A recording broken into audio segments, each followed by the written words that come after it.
Maligayang pagdating sa aming channel. Dito, isasama ka namin sa isang kakaibang paglalakbay sa mundo ng mga abandonadong istruktura. Sama-sama nating tuklasin ang mga bahay, gusali at iba pang lugar na niluma at kinalimutan ng panahon. Pinagsama-sama namin ang mga karanasan mula sa iba't ibang explorer upang mas maintindihan at maramdaman mo ang bawat kwento sa likod ng bawat sulok. Tara, samahan mo kami sa mga nakaraan at saksihan ang mga misteryong bumabalot sa bawat pader. Mag-subscribe, mag-like at i-on ang notification para updated ka sa mga bagong uploads araw-araw. Narito tayo ngayon malayo sa mainland, sa isang isla sa gitna ng karagatang Pasifiko. Ang islang ito ay teritoryo ng Japan na, nakakagulat, ay pag-aari pa rin ng Tokyo. May narinig kaming mga chismis na ang isla raw ay puno ng mga nakalimutang lugar at natural lang na gusto naming makita ito sa sarili naming mga mata. Kaya si Luke at ako ay naglakbay upang tuklasin ang mga pinakakamanghamanghang nakatagong lugar na maiaalok nito. At hindi kami binigo ng isla. Pagkalipas pa lamang ng isang araw ng pag-e-explore, natagpuan namin ang isang tradisyonal na bahay ng Hapon na talagang nagpamangha sa amin. Iniwan noong bandang taong 2000, ang bahay na ito ay dating pag-aari ng isang pamilyang tradisyonal na manghahabi. Napakaganda pa ng kondisyon nito kaya halos napaisip kami kung may umalis ba talaga rito. May isang batang natira rito, may mga guhit pa sa dingding, isang kalendaryong tila tumigil sa oras at mga personal na liham na nakasingit sa mga gamit sa araw-araw. Habang nagpapatuloy kami sa paggalagod, napagtanto namin na hindi ito isang ordinaryong tahanan. Ang ama ay pinarangalan dahil sa kanyang serbisyo sa isla. Ang mga naka-frame na parangal at sertipikado ay nagpapahiwatig ng isang lalaking inialay ang kanyang buhay sa sining at komunidad. Hindi lang ito basta bahay, isa itong tahimik na alaala ng isang buhay na may layunin. Hindi ba napakaganda? Nakakamangha na natagpuan lang namin ito ng hindi inaasahan. Ang bahay ng pamilyang Izaki, isang tradisyonal na pamilyang Hapon. Gumugol kami ng ilang oras sa loob ng bahay para magsaliksik at nahanap namin ng maraming detalye tungkol sa mga taong ito. At para sa akin, mas kahanghahanga pa ang kanilang kwento kaysa sa mismong gusali. Maligayang pagbabalik sa Bros of DK. Ako si Leslie, nasa likod ng kamera, si Luke ulit. Hey hey! Yo! Welcome sa Bros of DK dito sa Japan. Wow! Yo! Pero bago tayo pumasok, ito ay isang tradisyonal na pamilyang Hapon na kilala sa paghahabi. Malamang ay maraming henerasyon na silang gumagawa nito at naniniwala kami na ito ang kanilang atelier o lugar ng trabaho. Yo, workplace! At konektado ito sa bahay, kaya ipapakita muna namin sa inyo ang atelier kung saan sila nagtrabaho o kung saan ginawa ng ama ng pamilya ang karamihan ng kanyang gawain tulad ng karaniwang nangyayari sa Japan. Pero napansin din namin na parang may bahagi itong mukhang guest room. Yo, kaya posible ring hindi ito ang lugar ng trabaho kundi isang bahay panauhin kapag may dumadalaw na pamilya o kaibigan at dito sila natutulog. Sa tingin ko, iyon nga ang kaso, Luke. Wala akong nakikitang mga kagamitan. Hindi talaga ito mukhang tradisyonal na working area. Pero mamaya sa loob ng bahay, ipapakita namin kung ano ang trabaho nila at kung paano ito ginagawa dahil libo-libong litrato ang iniwan nila dito. Tulad ng nakikita ninyo, halos lahat ng gamit ng pamilyang ito ay naiwan pa rin dito. May maliit na mesa dito. Yo, maliit nga. Mga resibo lang ito, mga flight at kung ano-ano pa. Dahil nasa isla tayo, malamang madalas silang lumilipad pabalik sa Tokyo, siguro para sa trabaho o negosyo. May pagkain pa sa freezer. Hindi, wala na pala. Ang cute naman ito. May maliit ding kusina rito kaya mas lalo nitong pinapatibay na maaaring guest house ito. Tingnan mo rito, lalabas ko ang phone ko. Hindi ako magaling magbasa ng Japanese names pero isinulat ko ang lahat. Sa tingin ko ang lalaking nakikita natin ay Akitoshi at Fumiko naman ang kanyang asawa. Si Akitoshi ay isang master ng tradisyonal na sining at nakasaad din dito na may kinalaman siya sa mga seremonya ng libing. At may litrato rin ng isang bata, posibleng anak nila. Hindi namin nahanap ang pangalan pero igagalang natin ang kanyang privacy. Hindi ko rin maintindihan kung bakit walang bumalik dito. Hindi naman mukhang matanda ang mga taong ito. Iniwan ang bahay noong taong 2000. Matagal na panahon na yon. Akyat tayo dito. Alam mo ba kung bakit nakaangat ang bahaging ito ng bahay? Hindi, pero mukhang storage area lang. Ito pala ay ilalim ng bahay. Tingnan mo itong maliliit na gunting. Para sa bonsai. Oo nga, bonsai scissors ito. 1999, April 1999. Isa ito sa mga pinakahuling petsa na nakita namin sa bahay. May ilang kalendaryo rin ng taong 2000 dito. Sa tingin ko, maganda pa rin ang kondisyon nito kahit matagal nang iniwan. Wow! Ipapakita ko ang cabinet. Kumuha ka isa. Wow! Para ito sa sake, isang Japanese na alak, iniinom ng mainit o malamig. Rice wine. Yo! Gawa sa bigas. Kaya pala hindi ako sumasakit ang ulo kapag umiinom nito. Tingnan mo ito. Ang ganda! Malamang ito ang babae sa pamilya. Ang babaeng nakikita natin dito ay si Toshiko na asawa ni Shintaro at ama naman ni Akitoshi. Medyo nakakalito na pero yon ang family tree ng huling 2 henerasyon na nakatira dito. Mukhang parte ito ng isang photo series, parang kinuna ng isang photographer. Tingnan mo ang babaeng nakakimono. Napakaganda at mukhang sa loob pa ito kinunan. May iba pang litrato? Sa mga envelope. Mukhang seremonya ito o kasal. Tingnan mo, ang daming tao. Mas marami pang larawan. Ito mukhang mahalaga. Ito ang wedding picture. Iba talaga ang paraan ng kasal nila kumpara sa Europe. Tingnan mo ang suot ng lalaki. Napaka-tradisyonal. Halos lahat ng gamit ay nandito pa rin. May radyo pa. At syempre, ang bote ng sake. Mukhang may laman pa. Gusto mo bang mag-toast pagkatapos ng bakasyon na ito? Sa tingin ko, okay pa rin itong inumin. Kung hindi ako nagkakamali, tinatawag itong mga sliding doors na may papel. Kailangan mong mag-ingat dahil isang beses sa Airbnb may napunit na ganon. Hindi namin alam kung sino ang nakasira pero sobrang dali nitong masira kapag pinuwersa. At narito ang kwarto. Kaya namin iniisip na guest house ito dahil may kwarto ito.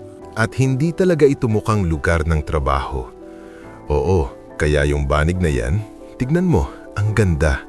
Isa itong tradisyonal na Japanese na kwarto pero may kama na estilo European o Western. Baka may kinalaman ito sa diving dito sa isla. Kaya ko rin ito kinukunan kasi sikat ang lugar na ito para sa diving. Oo, ecotourism talaga. Gusto ko lang ipakita sa mapa kung nasaan tayo ngayon. Heto ang Tokyo at mga 285 kilometro pababa nito, narito tayo ngayon sa isang isla. Komportable akong sabihin yan dahil alam kong walang mga taong pupunta rito para manggulo o magnakaw. Kailangan mo talagang maging dedikado para makarating dito. Hindi namin ibabahagi ang eksaktong lokasyon ng bahay na ito. Sobrang liblib nito. Dati rin itong ginamit bilang isang kulungan, isang isla para sa mga bilanggong politikal noong bandang 1900s sa panahon ng Edo sa Japan. Narito pa rin ang mga damit nila. Grabe, halos lahat ng gamit nila ay naiwan sa bahay na ito. Hindi pa rin malinaw sa akin kung bakit iniwan ng lugar na ito. Hindi ko rin alam, parang pwede pa nga itong i-renovate. Maliban lang sa isang bahagi sa banyo na ipapakita namin mamaya. Pero sa kabuuan, ang ganda pa rin ng bahay. Panahon na para dalhin kayo sa loob. Excited na ako. Magta-transition lang ako sandali. Nakikita nyo pa rin ako pero tuloy lang tayo. Sisiguraduhin naming igagalang ang bawat lugar na pinupuntahan namin, lalo na sa Japan dahil kilala ang mga tao rito sa pagiging magalang. Tignan nyo ang ganda ng bahay. May isang pusa pa roon sa damuhan, nakatingin sa amin. Medyo malayo kaya baka hindi nyo makita pero kanina pa siyang nakaupo roon. Parang curious kung ano ang ginagawa namin. Ang ganda ng pagkakayari ng kahoy sa bahay na ito. Gustong-gusto ko talaga. Yung overhang at exposed beams, napaka-impressive. Yung pulang kahoy ay nagpapaalala sa akin ng Sweden pero may Japanese na estilo. Sige, huwag na tayong masyadong mag-ingay. Ipapakita pa namin ang iba sa dulo ng video. Pumasok na tayo sa loob. Inialay ng pamilyan ito ang kanilang buhay sa tradisyonal na paghahabi na hapon. Sa Hachijojo Isla na kilala sa kakaibang dilaw na sida na tinatawag na kibiso, ang paghahabi ay hindi lang trabaho, isa itong paraan ng pamumuhay. Nakakita kami ng mga opisyal na sertipikado mula sa Ministry of Economy na kumikilala sa mga miyembro ng pamilya bilang mga master ng tradisyonal na sining. Ibig sabihin, hindi lang sila iginagalang, pinaparangalan sila sa buong bansa.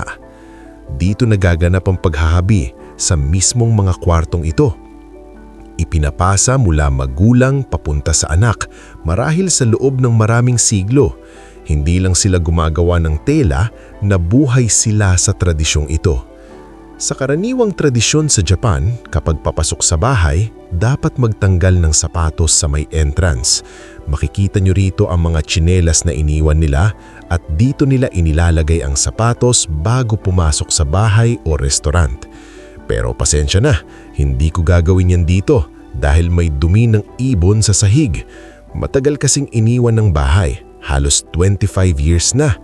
Pero tignan nyo ang entrance area, ang ganda. May ilang gamit dito. Siyempre, bawat Japanese na bahay ay may fax machine.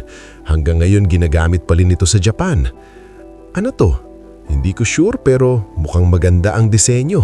May stamp ba sa ilalim? Mukhang tradisyonal. May isa pa rito, ang ganda. Ang daming kahoy sa bahay na ito, talagang kapansin-pansin. Naisip ko rin kung anong material yung nasa likod. Parang velvet, ang ganda. At doon sa itaas, doon nagsisimula ang mismong bahay dahil ang buong bahay ay gawa ng kahoy. Makikita ang kisame ng entrance hall na may liwanag, parang office ceiling pero may tradisyonal na estilo. Sa gilid naman, may parang memorial o altar, mukhang Buddhist. Oo, Shinto Buddhist ang religion nila. Malamang bahagi ito ng kanilang pananampalataya. Hindi ko mabasa ang nakasulat pero napakaganda ng pirasong ito. May mga alak pa rin dito. Tignan mo, 2099, Japanese wine. May French wine din, isang Chardonnay. Ang Chardonnay pala ay hindi tulad ng champagne na may specific na pinanggalingan. Pwedeng itong gawin kahit saan tulad ng US o New Zealand. Sa sulok, may mga sapatos pa doon. Mukhang pang bata, hindi pang matanda. Kaya iniisip naming medyo bata pa ang pamilya nung umalis sila rito, siguro nasa edad 50 or 60. Kahit ang mga botas para sa bukid ay nandito pa rin, pati guantes. Sa ibabaw ng pinto, napansin ko agad yung kahoy na beam, ang galing ng pagkakagawa. Sa Japan, may mga bahay na ginagawa ng walang pako o tornilyo, pinagdurugtong lang ang kahoy. Dito namin gustong simulan ng video sa malawak na spasyong ito. Ito ang kanilang living area kung saan nila ginagawa ang mga gawain at marahil ay nagdarasal sa mga dioses ng Shinto. Mukhang shrine ito eh. Oo, isang Shinto shrine. Marahil personal nilong altar. At mukhang mas may kahulugang pangrelihiyon nito. Napakaganda rin ang pagkakayari ng kahoy. Mataas ang kalidad. Talagang kahanga-hanga ang bahay na ito. Pati na rin ang mga nakasabit dito sa dingding. At ang mga ito ay malamang ang kanilang mga nakatatanda, ang kanilang mga ninuno. Sa tingin ko, hindi ito yung mga pangalang binanggit ko kanina. Yung unang dalawang pangalang na sinabi ko, Luke, ay malamang itong dalawang taong ito. Karaniwan na naming nakikita ito sa mga abandonadong lugar. Pero sa Japan, mas pinahahalagahan nila ang mga litrato. Nilalagyan pa nila ng maliliit na unan sa ilalim para hindi direktang dumikit sa dingding o para maprotektahan ang mga portrait. Ang ganda talaga. Nakita mo ba ito, Luke? Parang isang shrine. Oh, mukhang nakalaan ito para sa isang tao. Malamang isa sa kanila. Siguro ito ang ama o lolo. Sa tingin ko, dalawang tao ang kinakatawan nito. Mukhang may mga alay dito. Baka paborito niya ang mga delatang puting peach. Sandali, tingnan mo sa likod. Naku, may gintong estatwa. Grabe, pati loob ng shrine ay detalyado ang disenyo. Ang ganda. Kahit mahirap makita sa kamera, makikita mong may mga inalay sila. Mga bagay na marahil ay mahalaga sa kanya noong nabubuhay pa siya. May Asahi beer, sigarilyo. Baka mahilig siyang manigarilyo. At ito naman, parang insenso na sinusunog. At ito, isa sa mga kampanilya na pinapatunog. Pero hindi ako sigurado. Ang gaganda rin ng mga ukit na ito. Mga tandang ba ito o paboreal? Hindi ako sigurado, pero mukhang tandang dahil sa itsura ng mukha. Ang husay ng pagkakagawa. May isa pang shrine dito na napakataas din ng kalidad. Pero mukhang mas nakalaan ito sa Shinto Buddhism kaysa sa isang tao lang. Para itong maliit na templo sa loob. Siguro nagtataka na rin kayo kung ano ang nasa likod ng mga pintuang ito. Marami sa kanila, mga sliding doors. Dito nila inilalagay ang mga gamit, pati na rin ang mga futon. Dito rin sila natutulog minsan, lalo na kung may bisita. Ang mga maleta nila ay nandito pa rin. Halos lahat ng gamit ay nasa loob pa. Pero karamihan, ginagamit ito para sa mga gamit sa pagtulog. Sa gabi, ilalabas nila ang futon at ilalatag sa tatami. Sa totoo lang, parang mali na maglakad dito na may sapatos sa ibabaw ng tatami. Itinuturing itong kawalang galang sa Japan. Pero dahil sira na rin ang bahay, wala na kaming magagawa. Tignan mo rin ang mga ukit sa kahoy, parang mga Japanese screen. Napakaganda. Malamang isang bihasang manggagawa ang gumawa nito. Posibleng ilang henerasyon na sa pamilya ang bahay na ito. At dito, may isa pang bahagi ng sala. Mag-ingat sa ulo, mababa ang kisame. Gustong-gusto ko rin ang mga ilaw dito sa kwarto. Ang ganda. Ganito siguro sila nagsisindi ng ilaw noon, pero wala ng kuryente ngayon. Uy, tignan mo sa likod mo, Luke. Paano nila naisip maglagay ng fluorescent light sa ganitong klaseng tradisyonal na bahay? May slide din dito para sa bata. Malamang sa batang nakita natin sa litrato. Dito siya natira kasama ang kanyang mga magulang. Napakaganda rin ang mesa dito. At ang mga litrato, grabe kakaiba talaga. Gustong-gusto ko ang litrato ng babaeng ito. Makikita mo ang paglipas ng panahon sa kanyang mukha. Napaka-raw, totoo. Ito ang resulta ng maraming taon ng husay at sining. Tingnan mo rin ito. Kitang-kita na mahal niya ang trabaho. May dedikasyon at pagmamalaki. Makikita mo pa kung paano nila ginagamit ang kanilang mga paa. Napakaraming passion sa ginagawa nila. Malamang ginagamit nila ang makina para sa paghatib. Tingnan mo ito, mansanas, umiinom ng tsaa. At itong litrato, kuha mula sa bintana. Mukhang parte ito ng serye ng isang mahusay na photographer. Posibleng miyembro ng pamilya. May petsa pa, 1987. Hindi ko alam ang ibig sabihin ng Vegema, pero napakaganda. Tignan mo ito, isang calligraphy set. At sa likod mo, may malaking poster ng shodo, ang traditional na sining ng Japanese calligraphy. Napakagandang art form, napaka-expressive. Sa Japan, tinuturuan ng mga bata ng basic na shodo sa elementary school. Ang ganda, pinananatili nila ang kanilang tradisyon. Sa tingin ko, isa ang Japan sa mga bansang talagang dedikado sa pagpapanatili ng kanilang kultura hanggang sa susunod na henerasyon. At dito sa bahagi ng kwarto na ito, marami kaming nalaman kung ano ang kwento nila. Ang mga parangal na ito ay para sa pamilya at sa iba't ibang miyembro nito. Ang unang nakita ko ay ang Order of Sacred Treasure noong 1985. May isa pang parangal at isa pa ay para sa pagiging kinilalang bumbero. Si Akitoshi, ang huling nanirahan dito, ay isang bumbero. Oo, siya ang anak. May nailigtas siyang buhay noong 1994 kaya siya pinarangalan. Ang isa pang parangal ay para sa pagiging Master of Traditional Crafts para sa kanilang paghatib. Malamang parangal ito ng buong pamilya. At mukhang may isa pang parangal na may kinalaman sa fire department. Marami silang nakamit sa buhay. Mataas ang respeto sa kanila sa komunidad. Napakarami nilang natanggap na pagkilala. Ay! Itong kahoy na beam, hindi ko pa pala napapansin ito. Nai-inlove na talaga ako sa bahay na ito. At hanggang doon sa taas? Ano yun? Wala? Wala pala. Imbakan lang. Puro maliliit na storage spaces dito. Grabe! Anong klaseng bahay to? Ang ganda ng lugar.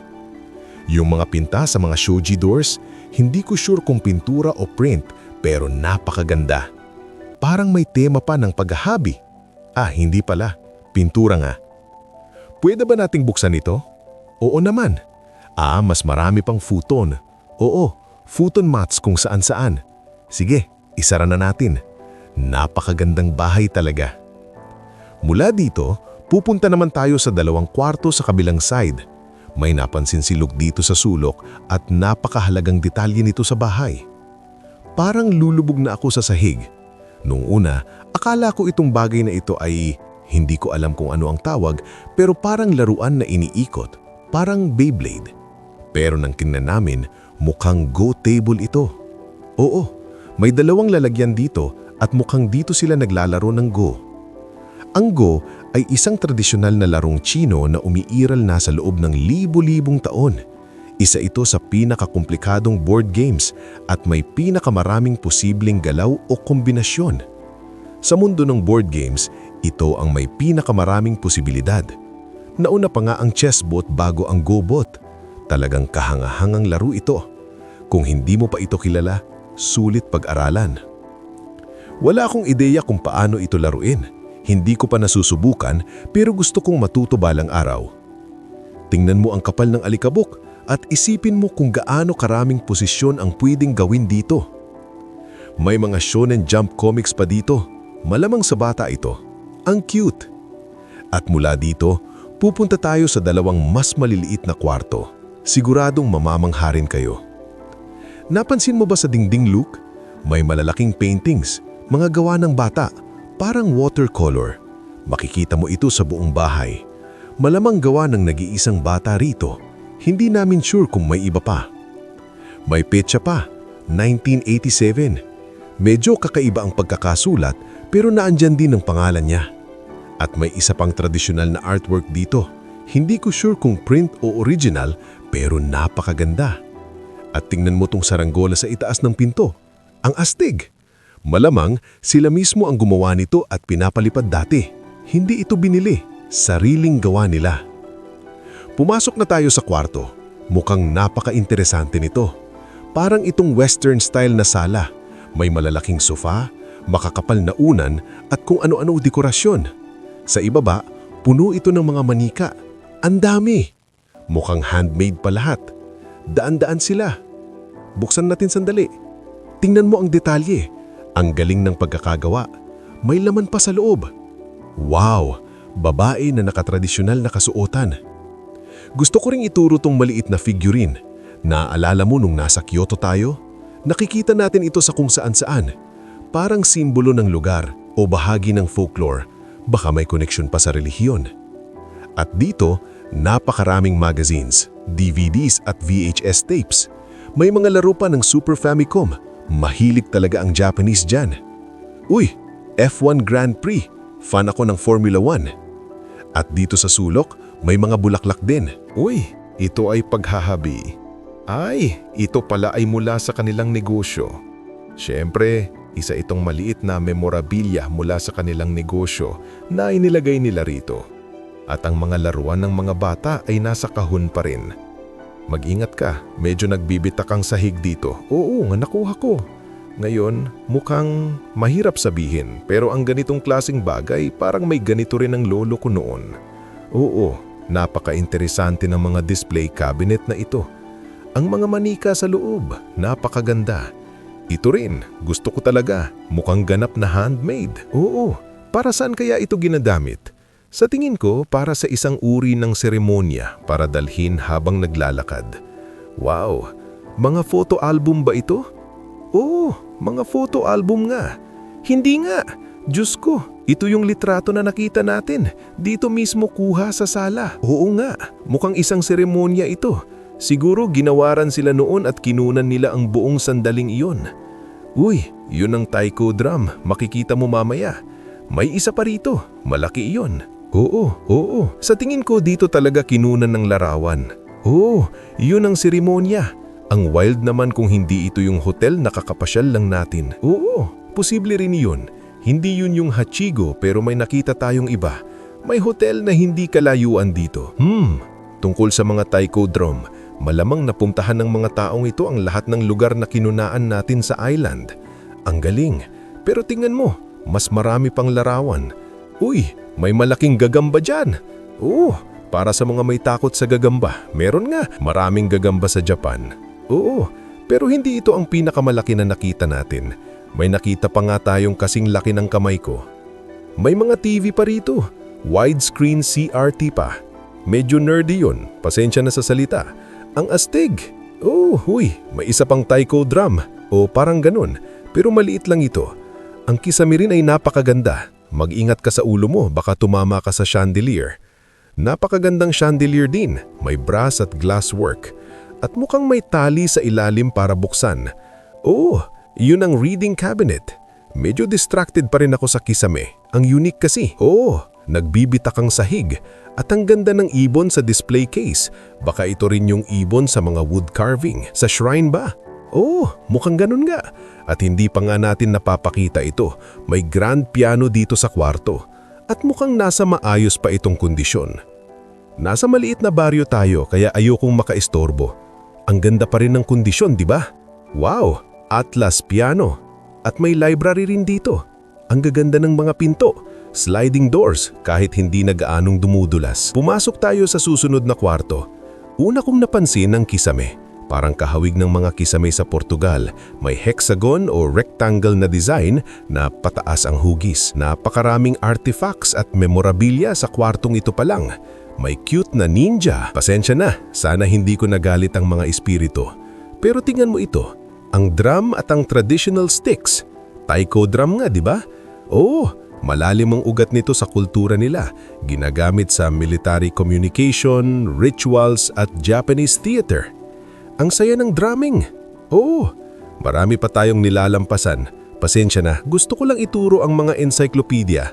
Mukhang iyon nga ang laman ng cabinet. At sa ibaba, may malalaking bote ng sake at mukhang may mas marami pang photo albums dito. Uy, title card. Tingnan mo, ang pamilya. Siguro nasa bakasyon sila. Ang ganda ng mga litrato. Ito ang harapan ng bahay. Ang cute ng bata sa harap ng bahay. Sandali, may nakita ka? Oh, ang cool nito. Parang may mga ninja sa likod. Gumagawa sila ng matcha. Oh, o baka mochi, yung pinupukpukang kanan, at dito ang elementary school. At ito ulit siya sa harap ng pinto. Medyo mas matanda na siguro. Baka papasok sa school, pinipilit pa ng nanay na magpa-picture. Ang ganda ng school uniform. Ang ganda ng album na ito. Tingnan mo yung huling larawan. Naglalaro sila. Marami pang photo albums pero makakakita pa tayo ng marami. Gusto ko lang ituro ito. Mukhang payong na ginagamit ng mga babae sa kanilang kasuotan. Napakaluma na, gawa sa papel, hindi para sa ulan kundi sa araw. Magandang libro ito, bubuksan ko. Wow, puro lumang litrato. Mukhang nagdadasal o may seremonya rin. Posibleng dito rin sa bahay kinunan. Napakaganda ng mga litrato. Parang tayong nagdo-document ng isang museum ng sinaunang Japan sa pagpasok sa bahay na ito. Bago tayo magpatuloy, tingnan mo ang kisame. Mukhang timbangan o fishing rod. May isda rin sa dulo. Kung may nakakaalam, sabihin nyo sa amin, baka ginagamit para kumuha ng mga bitak sa dagat, tulad ng panghuli ng alimang. Oh, magandang punto. May isa pang cabinet dito. Maraming bagay sa bahay na ito ay sariling gawa. Ang ganda talaga. May mga bote ng sake at whiskey. Wow, tignan mo, may dragon pa. Mag-ingat sa ulo mo. May maliit na pagong din. Ang kisame ay napakaganda. At sa dulo, may isa pang display case. Para sa Buddhism, may pitaka ba yun? Wala nang laman. May mga kanta rin. Mukhang home songs ang tawag sa mga albums. Para sa bahay talaga. At mukhang maayos pa ang sound system. Isipin mo ang bahay na ito noon. May batang naglalaro, pamilya, at may tumutugtog na musika. Oh, mukhang ginagamit din ito sa karaoke. Parte ng kulturang Hapon. May laser disc pa. Laser karaoke. Isa itong kumpletong karaoke machine. May number selector pa. Uy, may nakalimutan ka. Tingnan mo sa likod. May hand-carved na isda sa pader. Mas maganda ito kaysa sa mga singing fish na meron tayo. Ang galing. Tapusin natin ang 2 kwarto sa painting ng bata. Hindi ko alam kung ano ang iginuhit niya. Abstract siguro. Ang ganda. Tara, pumasok na tayo sa kusina. Ay, sandali. Nandito rin pala ang ibang bahagi ng video game. F1 para sa Super Famicom. Ang ganda. Tingnan mo ang mga bagay sa pader. Parang mga telepono ito. Alam ko na hindi ito mga numero ng telepono. Hindi ko alam. Ano kaya ito? Oo, mukhang parang kalendaryo rin pero baka ginagamit para isulat ang mga dapat gawin. Hindi ko sigurado. Sa Europe, lalo na sa France, madali kong nababasa ang lahat pero dito wala akong maintindihan. Mga tiket sa eroplano siguro dahil kailangan nilang bumiyahe mula sa isla palagi. Oh, ano kaya ang buhay sa islang ito? Napaka-interesanting tanong para sa akin. Oo, napakaliit. Napakasimple. 69 square kilometers lang. At nung panahon na nakatira ang mga taong ito, mga 6,000 lang ang populasyon sa isla. Kaya maliit talaga ang komunidad. Pero may preschool, high school at elementary school naman, kaya pwedeng mag-aral ang bata dito. Hindi naman sila makakapunta sa Tokyo para mag-aral. Tingnan mo ito, ang ganda ng cabinet na ito. Wow! At lahat ng plato at tasa ay nandyan pa rin. Ang ganda talaga. Sayang lang may picture frame na nahulog at nabasag sa sahig. Gusto ko ring sabihin na kadalasan sa Japan, hindi ganito kalalaki ang mga kusina. Ibig sabihin, malamang mahalaga ang pamilyang ito sa lugar na ito at may kaya sila. Oh, lalo na't nasa rural na bahagi pa sila ng isla. Tingnan mo ang cabinet na ito. Ang laki, punong-puno ng plato. Siguro madalas silang may bisita o may pagtitipon ng pamilya. Oh, napakaraming futon din, siguro para sa mga bisita. Iniisip ko kung nakatira pa rin sa islang batang iyon. Posible, napakaraming plato. Bakit kaya kailangan nila ng ganito karami? Oh, may mga lalagyan ng chopsticks doon. Isang buong mangkok pa nga. May isa pang cabinet dito. Tingnan mo ito. May larawan ng pamilya. Babanggitin ko ulit ang mga pangalan. Akatoshi, Fumiko at ang bata. Kuha ito noong 2000, pero ito sa ibaba ay noong 1999 at mukhang bata pa siya rito. Sa tabi ng kusina may kwarto. Sa tingin namin, kwarto ito ng bata. Oo, sigurado. May mga Disney books at iba pang aklat pambata. Ito naman ay parang kuha ng isla o bahay mula sa itaas, parang drone shot. Drone shot noong 2000. Hindi ko lang mahanap kung nasaan mismo ang bahay dito. Bahala na kayong maglanap. Trabaho nyo na yan. Kailangan nyo pang mag-book ng flight papuntang Japan, sumakay ng bangka papuntang isla at magrenta ng sasakyan. Good luck! May marami pang larawan dito. Ang ganda ng babaeng ito, parang lola na magluluto ng masarap na pagkain para sa'yo. Tingnan mo, siya rin ito, mukhang mga lolo't lola. Ibabalik ko lang ito. Marami pang larawan dito. Madalas tinatanong kung bakit iniiwan ng mga litrato, pero makikita mo, nangyayari ito sa buong mundo. Naiiwan ng mga alaala. Ito ay kuha noong 1987 sa sala. Ang ganda. Siguro buong pamilya yun. Siya yung naghahabi. Ang galing. Ang cute naman nito. At ito ang kama ng bata na may daan-daang litrato. Hindi ko na ipapakita lahat, pero ang dami talaga. Gusto ko ito. Parang nagluluto siya habang pinapanood. Ang gaganda ng mga larawang naiwan dito. Hindi ko alam kung sino ang ibang mga bata. Siguro mga kaibigan na dumadalaw.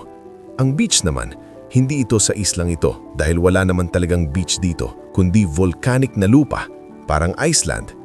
Nakakatunaw ng puso. Ang ganda. Mula sa kusina, babalik tayo sa hallway. Mag-ingat ka, baka matisod ka. Bago tayo magpatuloy, tingnan mo. May maliit na pinto papunta sa labas. Dati, ito ang banyo nila, pero bumagsak na sa paglipas ng panahon. Ang bahay nanatiling maayos, pero ang banyo wala na. Nasa labas ang banyo nila, kaya siguradong malamig sa taglamig. At ito ang huling kwarto sa ibaba. Silid tulugan ba ito? Hindi sigurado pero mukhang ginagamit din bilang utility room. May drying rack pa nga. Ay, hindi pa natin napapansin ito. Ang ganda ng sliding door. At ito, sa tingin ko, ito ang pinakamahalagang parangal sa bahay. Isinalin ko. Ito ay isang pambansang karangalan mula sa Japan na iginagawad kay Emperor kay Shintaro kasama ang Order of the Sacred Treasure, ika-6 na klase. Isa itong prestigyosong parangal para sa matagal na serbisyong publiko at mahahalagang kontribusyon. Isa ito sa pinakamataas na parangal sa Japan. Ang ganda rin ng pagkakapresenta nito. Sana napakahalaga nito sa kanila. Uy, tingnan mo yon. Mga Smurfs mula Belgium. Ang cool! Mukhang storage o study area ito. May heater sa ilalim ng mesa. Magandang ideya, pero baka mapasaw ka. At nandito rin ang mga laruan ng bata.